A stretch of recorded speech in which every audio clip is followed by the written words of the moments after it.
Football now. Swindon Town, football as well. Swindon Town look like finishing as the West's top side in League One. Last night they moved into 13th place in the table after completing a league double over local rivals Bristol Rovers. Phil Duffel watched this one. 1-0 winners in their first meeting at the county ground before Christmas. Swindon should have been ahead again in the opening seconds. Michael Timlin guilty of a bad miss. After that scare, Rovers held sway, but as so often this season, failed to turn their good approach play into goals. Peter Brezovan brilliantly denying Ricky Lambert. The second half brought more of the same as a combination of post and defender on the line thwarted Byron Anthony. But worse was to follow for the home side and their fans as Craig Disley raced into the clear and somehow lifted his shot up and over the bar.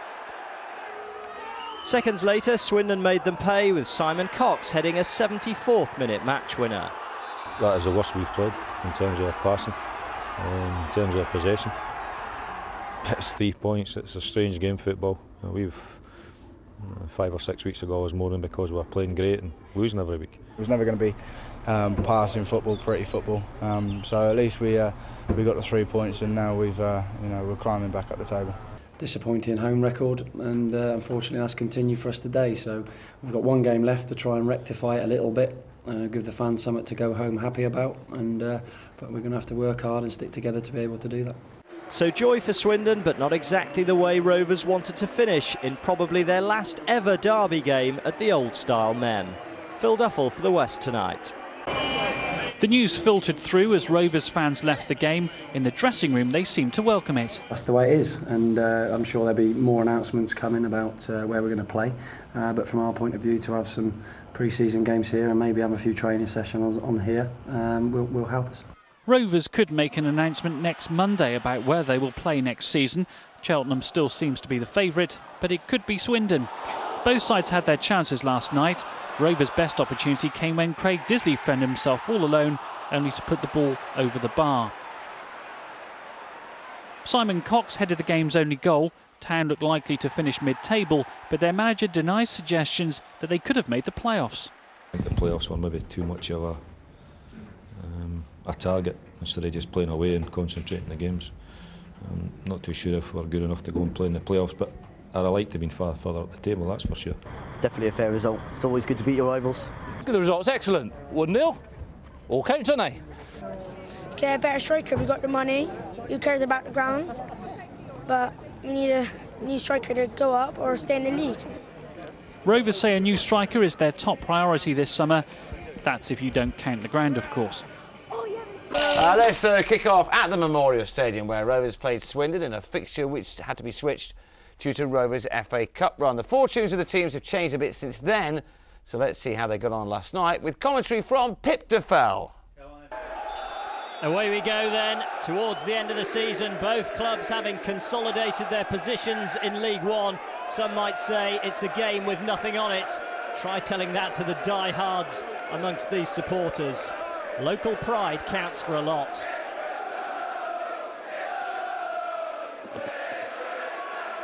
Swindon making early progress and with a real chance, and they should have been ahead inside the opening seconds.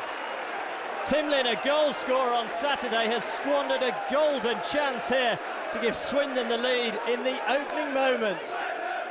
This is McNamee spreading the play wide. Good interception though from Jacobson. Now what can Rovers conjure here? Riggs gone on ahead of him. It was aimed towards Lambert instead. Kamingas misses his kick. It's David Pipe back to Lambert. What a stop that is by Brezovan. Fantastic reactions from the goalkeeper. Well, Ricky Lambert was the match winner in this fixture last season. He must have felt he'd scored again here. Eiffel drives it forward. Peacock. Away, Lee Peacock. It's behind for a goal kick. 1 or 2 in the Swindon crowd were hoping for a penalty when they saw Steve Bennett pointing. And Peacock just for a minute threatened to ghost between 2 defenders. Jacobson. Missed by Vincent. This is Lambert, and that was close. Mighty close, in fact. Well, he specialises in that kind of thing. 18 goals already this season. And Ricky Lambert not too far away from number 19.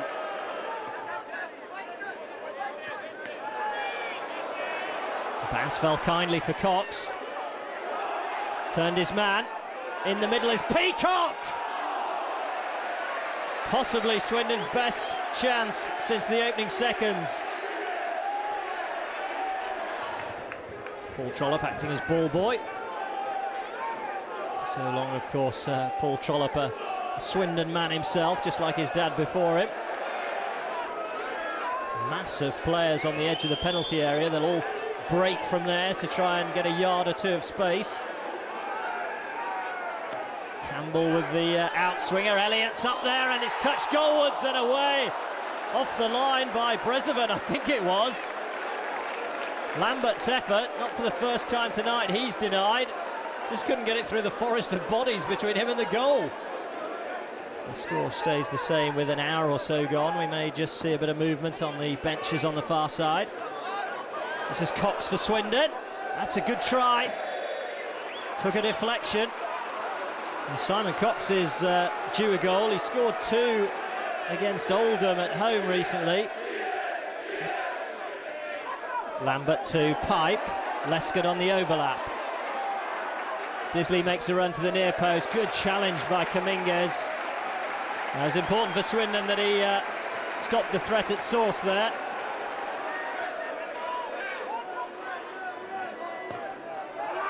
Campbell again takes it, lines up, comes to Anthony! Was it off the post? Smith is there, and somehow Swindon survive as Brezovan gratefully grabs it. Lyons won the initial header. It was Anthony who tried to force it in, and somehow Jack Smith, with the help of the upright, I think, got the ball away.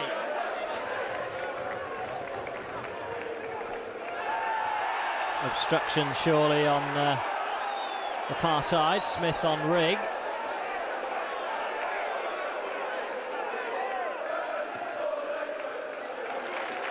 Lambert's flick on. Anthony very nearly made it.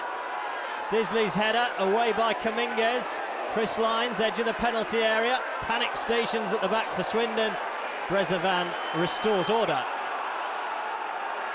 And 3/4 of the game now gone. Lambert through to Disley. Best chance so far. Wasted by Craig Disley. Well, that is the story of Bristol Rovers' season in a moment. Great link-up between Lambert and Disley. But when the opportunity presented itself, it was spurned. Eiffel finds McNamee just in a bit of space for once. Likes to run at people. Deep cross from McGovern. Easton trying to make it. It's behind for a corner.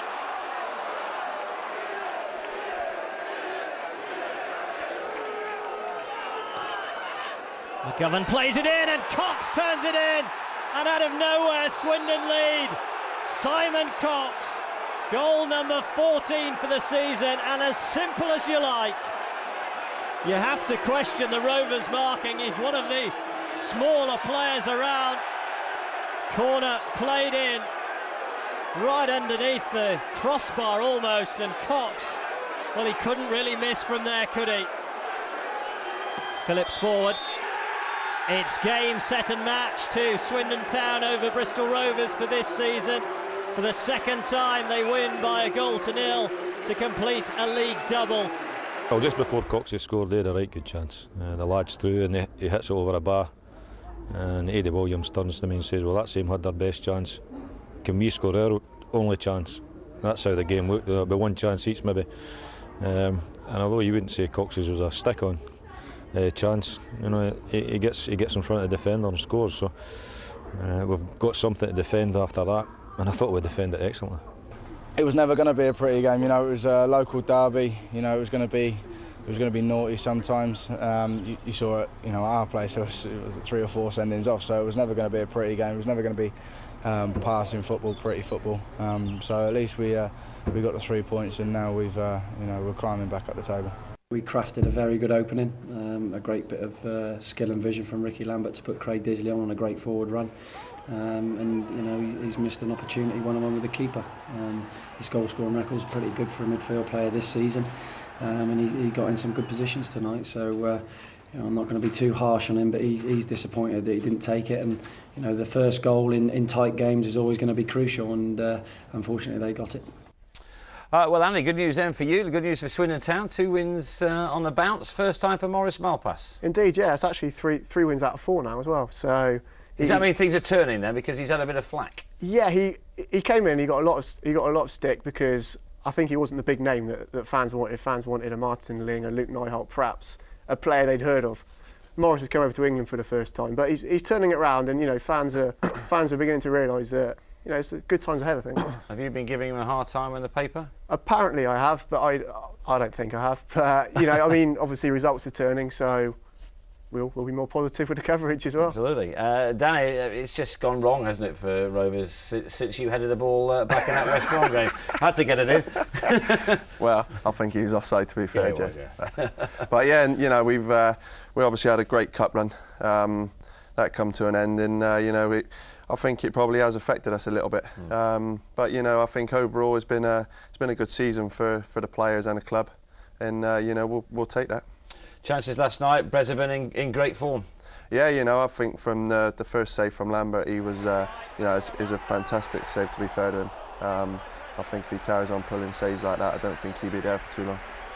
As you've talked that he'd gone to Leeds at one point, you were telling me, and they're going to do well to keep him, aren't they? Surely. Yeah, I mean he's already had a trial at Everton, and big clubs are looking. The only weakness is his kicking, and in this day and age, I think that's quite a big pit for a keeper. But if you work on that, I think he's certainly got a £1 million tag. Just before that, terrible miss. We thought it was a terrible miss. I was at the game last night. Everyone I was with was going, "Oh no, what an awful miss!" Ricky Lambert came afterwards, said it was a bobble. When you sit here, it's a terrible bobble, isn't it? The poor lad's got no chance. That's just typical of the Memorial Stadium, to be fair. That's the amount of times that's happened to not just us but other teams. 9 times out of 10, there's a finish set off. You see him put those away every day in training. So it was a clear bubble. You'd be better off playing at the training ground, wouldn't you, rather than playing at the Memorial Stadium? Yeah, I think we would, but I don't think they'd let you in. not without going through all the security. You'd have to get a pass. Good goal from Cox to win the game. Yeah, that's his 15th of the season as well, in about 34 appearances. So great strike rate, and he's got above Campbell there and knocked in. Not sure what Phillips is doing, but. Yeah, defensively, Danny, would you be upset if you'd been playing in that? To be fair as well, it's a good ball from the lad who's took the corner. Obviously you'd expect the boys to deal with it slightly better. But like I said, it is a good ball, and the amount of goals we've scored from Cam's free kicks and corners. If there's a good delivery, there's not a lot you can do about it sometimes. But obviously the boys would have been disappointed with it. So next year, moving grounds, where would you like to play quickly? I'd prefer Cheltenham, to be totally honest with you, if it was a choice. Obviously, realistic. We would like Bristol City, but chances of that happening, I'm sure, are very slim. Okay. More for these two guys after the break. We'll see.